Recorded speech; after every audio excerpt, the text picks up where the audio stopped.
हमारे गाँव में हम लोग आपके पास आए थे, हाथ जोड़े, हमने कहा इस थावरचंद को जीतो, थावरचंद को जयपुर भेजो। लेकिन आप लोगों ने नंगा बा के पैसे मीठे लगे, खेत सिंह के पैसे मीठे लगे, वो खाए, मिमरी खाए, खजूरे खाए, और आदिवासियों के जो अधिकार थे जो बेच दिया आपके नगराज ने, आदिवासियों के अधिकार बेचे, उसको ही वापस वहां भेज दिया। और आज देख लो आपका नगराज किसी के पैर में पड़ा हुआ है। अगर थावरचंद होता तो डंके की चोट पे आके दरियावाद के आदिवासियों की बात करता। अब हम लोग भाषण ही देंगे, मैंने कह दिया, जानकारी नहीं देंगे। अब कोई वक्ता नाराज हो, कोई कार्यकर्ता नाराज हो, उससे मुझे लेना देना नहीं है। सही बात बताओ, पहले अटे अपना खाटी सा लेवा जाता, वहां दोड़े रखता कि सा है अलजुइन ना, हम तो आगे रखेंगे सा लेवे त्याल नहीं तो सुलभ जाता रे सा गाल जा। हम तो सीधी बात करने के लिए आए हैं।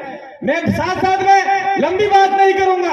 मैं अभी इसी इलाके में हर बार हर सभा में बोलते जटे को वटे बोली दिया, किनके हमस में आ गए ने अपना मन का कहने अखबार नहीं है, टीवी नहीं है, रेडियो नहीं है, और है तो टीवी में देखते हैं लड़ाई वाली फिल्में, महिला देखती है धारावाहिक, बच्चे देखते हैं भगवानों के फोटो, भगवानों की सीरियल जो हवा में उड़ रहे हैं, आसमान में उड़ रहे हैं, वो ही देखते हैं। अरे यार मारा आत्मा आ गया, जय भगवान की पोगे लागी टीवी में। ऐसा हमारा हो रहा है। इसलिए मैं कहना चाह रहा हूं कि अभी कुछ दिन पहले राजस्थान के राजपूत लोगों को इकट्ठा किया गया। ध्यान रखो, राजस्थान में राजपूत लोग इकट्ठा हुए जयपुर के अंदर, और उनका 10% ESW का आरक्षण मिला हुआ है, और वो आरक्षण गैर संवैधानिक है। संविधान वाला कड़ा भी सोपड़ा में लकीलू है, नहीं तो दिल्ली वाला लकीलू है, नहीं जयपुर वाला लकीलू है। उन्होंने अपने दबाव से कहा कि 10% आरक्षण चाहिए, तो आदिवासी इलाके में हमारा आरक्षण काट के राजपूतों को दिया, ब्राह्मणों को दिया, पट्टीदारों को दिया, सबको दिया।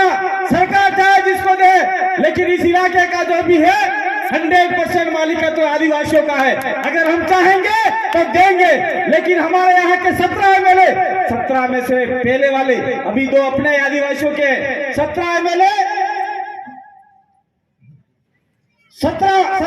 जो भेजे, आपके नगराज ने भी लिख के दे दिया, मारे अटे ब्राह्मण बनिया राजपूत सब रे, तो वने को भी आरक्षण देवो चाहे। तो तुम्हारे आदि दरियावाद का आरक्षण आपके नगराज ने बेच दिया। इधर बीच में हमारे बांसवाड़ा के सुरेंद्र बामणिया ने बेच दिया, महेंद्र मालवीय ने बेच दिया, बहुत सारे लोगों ने बेच दिया। डूंगरपुर के और भी MLA थे, उन्होंने बेच दिया। तो ESW का आरक्षण को बढ़ाने के लिए अभी जयपुर के अंदर सारे राजपूत इकट्ठे हुए, और राजपूतों ने नियम लिया, चाहे कांग्रेस का हो, चाहे बीजेपी का MLA हो, राजपूत समाज का हो, आदिवासी समाज का नहीं, किसी का भी MLA हो, और उन्होंने नियम लिया कि हम राजपूत समाज के विरोध में एक जरा भी काम नहीं करेंगे। ऐसा वो MLA बोले। कौन से MLA बोले? राजपूत समाज के। क्यों बोले?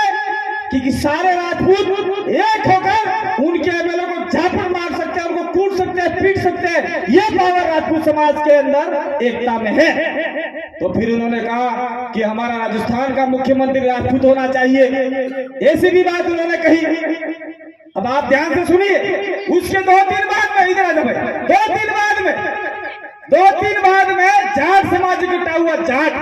जाट એટલે कोई गाड़ी वाला जाट नहीं, एक जाट जाति होती है। जाट समाज इकट्ठा हुआ। जाट ने फिर कहा कांग्रेस के भी आओ, बीजेपी की भी आओ, फलानी के भी आओ, ढेकड़ी के भी आओ, सारे MLA को बुलाया, और जाट समाज ने एक फैसला लिया कि हमारे जाट के विरोध में कोई काम होगा, ऐसा काम हम नहीं करेंगे। MLA ने भी जाट समाज के सामने हाथ जोड़कर कसम खाई कि जाट समाज के विरोध में हम कोई काम नहीं करेंगे। वो ताकत किसकी थी? जाट समाज की, जाट जाति की।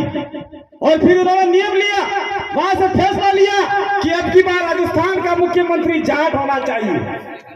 वहां जयपुर में मीटिंग हुई, राजपूत बैठ गए, जाट बैठ गए। दूसरे तीसरे दिन बाद ब्राह्मण समाज बैठा।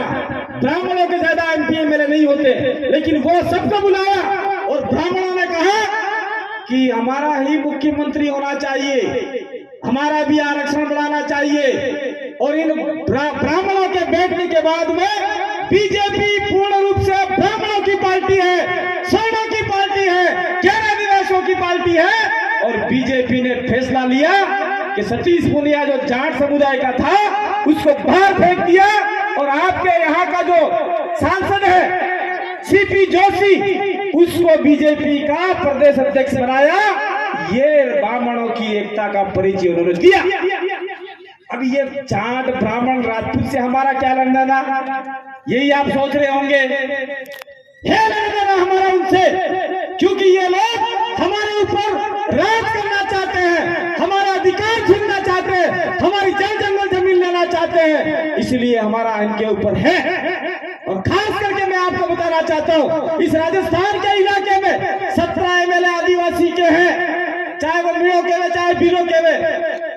आप यहाँ मीणा मानते हो इसलिए मैं मीणा बोल रहा हूँ। हमारे आदिवासियों के 17 एमएलए हैं और 17 एमएलए आधे कांग्रेस के हैं, आधे बीजेपी के हैं, कुछ अपने समाज से 2 जीते हुए गए हुए हैं। इन 2 ने विधानसभा में जाकर कांग्रेस और बीजेपी के बोबड़ों एमएलए को बोलता सिखाया। ये हमारी समाज की ताकत है, लेकिन हम लोग इससे भी ढाप नहीं गए, हमारा पेट नहीं भर गया। हम चाहते हैं कि 17 के 17 एमएलए इकट्ठे हो जाए और बोले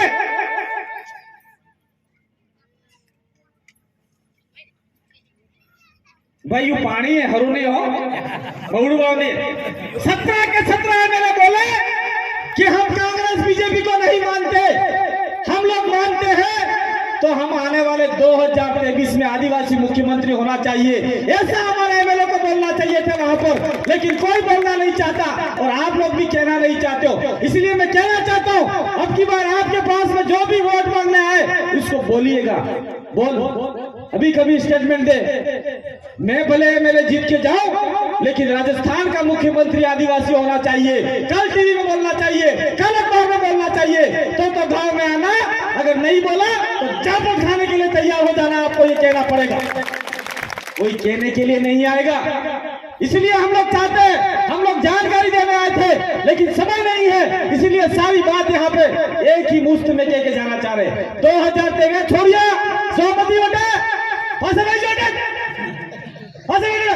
हम कहना चाहते हैं आप लोगों को, 2023 का चुनाव आ रहा है। 17 में तो हमारे रिजर्व है जो हमारे थप्पा मारे हुए हैं। इसके पास में आपका छोटी साजरी निम्बाहेड़ा, ये वल्लभनगर, झालोर पाली का इलाका, और इसमें मिला के हम लोग 30 सीटें हमारे आदिवासियों की बनती है।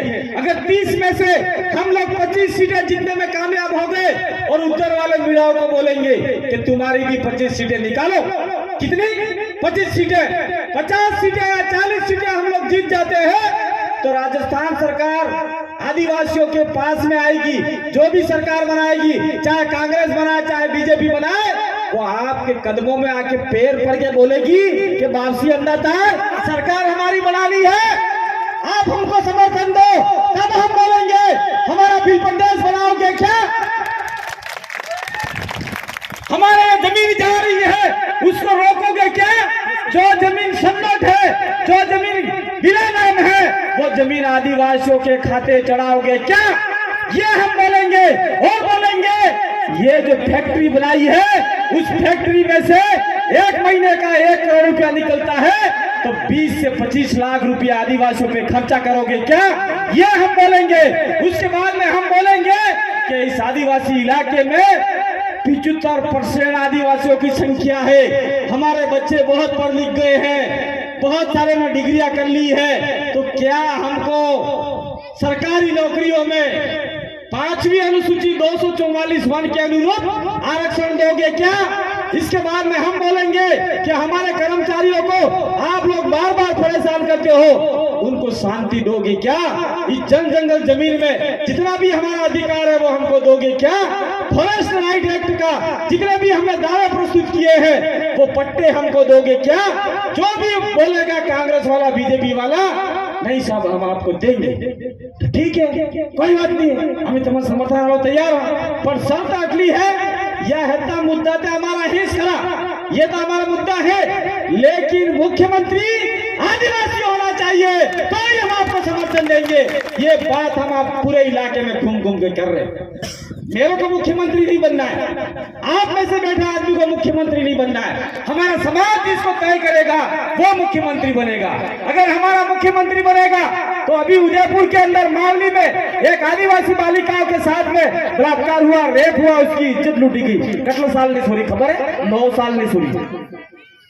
9 साल की बच्ची के ऊपर एक आदमी ने रात को ले जाके रेप कर दिया और उसको काट डाला, है ना, 10 टुकड़ा करा, एक हटाओ करियो, एक हटाओ करियो, एक हटाओ करियो, एक हटाओ करियो, 10 टुकड़ा, और उसको बोरे में डालकर जंगल में फेंक के आ गया और वो पुलिस वालों के साथ में बैठ के गुर छल्ले उड़ा रहा है। हो सकता है ऐसा कैसा हमारे इलाके में भी हो सकता है, इसलिए हम आपको जगाने के लिए आए हैं। आप लोग सावधान हो जाओ, ताकतवर हो जाओ, हम आपके साथ में कंधे से कंधा मिला के लड़ने के लिए तैयार है।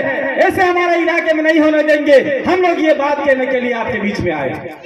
साथ साथ में हमारे यहाँ के 17 एमएलए 2 निकाल दो, राजकुमार राउत और रामप्रसाद डेंडो, बाकी 15 गेंडे नालायक कमीने एमएलए बोलता हूँ मैं। क्यों बोलता हूँ कि वो कैलाश मेघवाल जयपुर में बैठा बैठा हमारे पूरे दक्षिणी राजस्थान के आदिवासियों को नक्सलाइट बोल रहा है, वो बैठा बैठा। इसके बाद में कोई एक कंडला करनी फंड सेना का कोई आदमी है, वो बोल रहा है कि इनके पास में हथियार है, ये सारे नक्सलवादी हो गए, ऐसा बोल रहा है। तो हमारे कांग्रेस और बीजेपी का एक भी एमएलए हमारे लिए नहीं बोला। क्यों नहीं बोला पता है आप लोगों को? वो समझते हैं कि हमारी राजनीति खत्म हो रही है और इधर अगर नक्सलवाद का टेग लगता है तो जनरल भी नहीं बचने वाला है, पटेल भी नहीं बचने वाला, राजपूत नहीं बचने वाला है, सारे उसी कैटेगरी में आ जाएंगे और हमारा जीना खत्म हो जाएगा। अभी हम लोग कहीं उस इलाके में जाते हैं, कभी कभी पहले जाया करते थे, हमने कुछ वहां देखा, छत्तीसगढ़ के इलाके में देखा, यहाँ पे आर्मी का कैंप, 5 किलोमीटर दूरी पे आर्मी का कैंप, फिर पुलिस वाले, फिर न जाने कितनी फौजें, और रात को वो आर्मी वाले, वो पुलिस वाले आदिवासियों के घर में घुस जाते हैं, माँ बेटियों की इज्जत लूट लेते हैं। अखबारों में भी आया, टीवी में भी आया, सुप्रीम कोर्ट ने भी बोला कि आदिवासियों के झोपड़े पुलिस और फौज ने जलाए। इतना सारा आने के बाद में भी सरकार कुछ नहीं कर रही है। तो इस इलाके में आज की तारीख में कांग्रेस और बीजेपी नगाबा जैसे आदमी हमारे समाज के लिए नहीं बोल रहे हैं, तो उस समय अगर ऐसा कुछ हो गया तो कौन आएगा आपके लिए बोलने के लिए? इसलिए आदिवासी परिवार आपको एक करने के लिए आया है, मुट्ठी में ताकत बढ़ाने के लिए आया है। अगर आप लोग एक साथ में, एकता के साथ में रहोगे तो आपके इलाके में ये बाहर के लोग आके जमीन ले रहे, बलात्कार कर रहे, वैसा कर रहे, ये सारे यहाँ से भाग छूटेंगे, क्योंकि ताकत आपकी होगी, लड़ने वाले हम लोग होंगे, हमें हमारे मौत की चिंता नहीं है। हमने तो हमारा जीवन सारा आपके नाम कर दिया है, चाहे दिन हो चाहे रात हो, घर पे रोटी मिले ना मिले, मैंने पीछे आके नीलेश से अभी रोटी मंगा के खाई है। ये बेटा नीलेश, मेरे घर वाले मना कर दिया, रोटी नहीं है, जाओ यहाँ से, रोज भाग सकते हो, कौन रोटी देगा? ऐसा करके हम लोग बीमार होते हुए ये आपके बीच में बैठे भंवरलाल जी परमार चटकिपरे हो गए, इनको लोग गालियां देते हैं काबरा काबरा करके, फिर भी उनके दिमाग में कभी कोई किसी के प्रति गाली नहीं आती। मेरे को गालियां देते, हमारे जितने भी कार्यकर्ता उनको गालियां देते, फिर भी हम लोग आपके लिए दिन रात एक कर रहे हैं। हमको कोई नेता नहीं बनना, हमको दरियाबाद का एमएलए नहीं बनना, हमको तुम्हारे इलाके का सरपंच नहीं बनना है। बनेगा तो आपके अंदर से ही बनेगा और आप में से बैठा हुआ ताकतवर आदमी जयपुर जाएगा। तो क्या आप लोग इस चीज को आगे बढ़ाओगे या आने वाले समय में 2023 में सारी बात भूल जाओगे क्या? फिर नगाबा जैसे आ जाएंगे, भाई गलती रहेगी, अरे बार एक बार मने और दे दीजिए, दारू ले ले, ममरी ले ले, खजूर ले ले, फड़ा ले ले, डेगा ले ले। क्या करोगे खजूर खा के, ममरी खा के, दारू पी के सारे पेशाब कर जाओगे और कलेजे जाएंगे। पर आप अगर इस चीज को त्याग दोगे तो निश्चित रूप से हमारा समाज का फायदा हो सकता है। हम ज्यादा लंबी बात नहीं करेंगे, मैं अंत में अपनी बात को यही विराम दूंगा। ये आसपास का इलाका है, सारा इलाका जंगल का इलाका है, और जहां पे आप लोग बैठे होंगे उस जमीन का पट्टा आधा अधूरा आपके पास होगा, पूरा जमीन का पट्टा नहीं होगा। अपना बड़ा हो विचार करें, मेरा बाप की जमीन है, कौन ले लेगा?